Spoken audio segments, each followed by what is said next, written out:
Yo, so as you guys can see, I got a new microphone. I don't know how it sounds yet, but we're going to Michigan right now because we got hungry. So we're going to go get some food and come back to Canada. You know what I'm saying? I got my passport and everything. We're ready to go. But we got to go fast. You know what I'm saying? We're coming, America!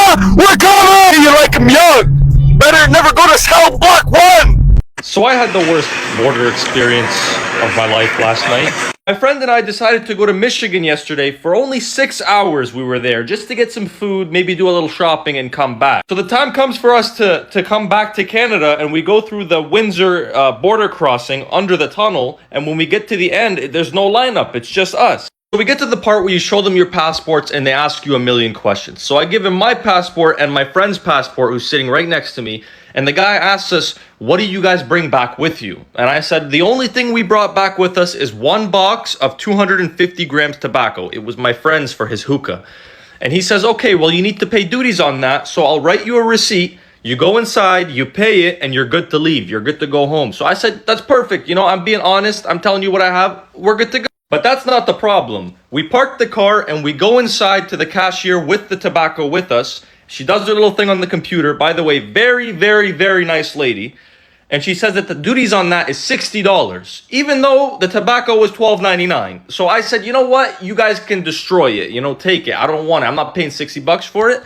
And she says, we can destroy it for you. That's totally fine. I'll write you up a receipt and you're good to go home. I said, sweet. You know, I walk outside. I start walking towards my car. There's 5 Border Patrol agents next to my car. They look at me and my friend and say, both of you stand against the wall and give me your keys. So what did we do? We gave them the keys and we stood by the wall where there was one Border Patrol agent standing right next to us watching us, and there was about 4 or 5 other ones that came out of nowhere and started searching the car. They said that they had to verify the declarations or some type of random search. Now the problem is my trunk doesn't work. I made a video on this before. My trunk does not open from the outside. And they asked me, how do you open your trunk, sir? And I said, it doesn't open. It's not working. But the thing is, they had to search the trunk and they didn't know what to do because they couldn't open it. So I told them, by the way, you can fold the seats down because it doesn't look like it. It's a really small car.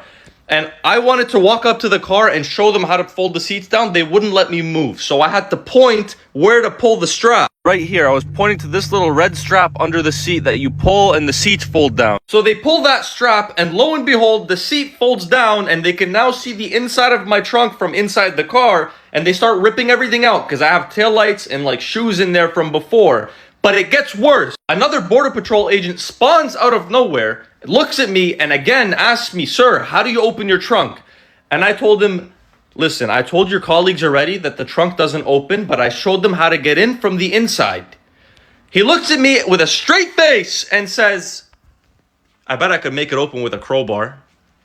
I thought he was joking at first. So I look at him and I say, sir, why would I tell your colleagues how to get into my trunk, which they didn't know how to do, if I was hiding something back there? And keep in mind, they're already in my trunk. If I was hiding something, it would have had to be a really good hiding spot. He then says, how do I know you're not hiding something underneath the wheel cover, the liner, because you can't reach it from the inside? I told him, if you can't reach it from the inside, then neither can I.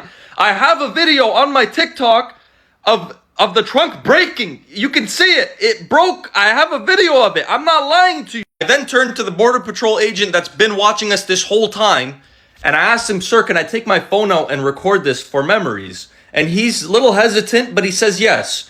I record that little clip you guys saw at the beginning, and after I was done, the guy that made the crowbar comment says, put your phone away. Like, brother, why am I not allowed to have my phone out? I don't understand. After God knows how long, they finished the search, and they found, guess what?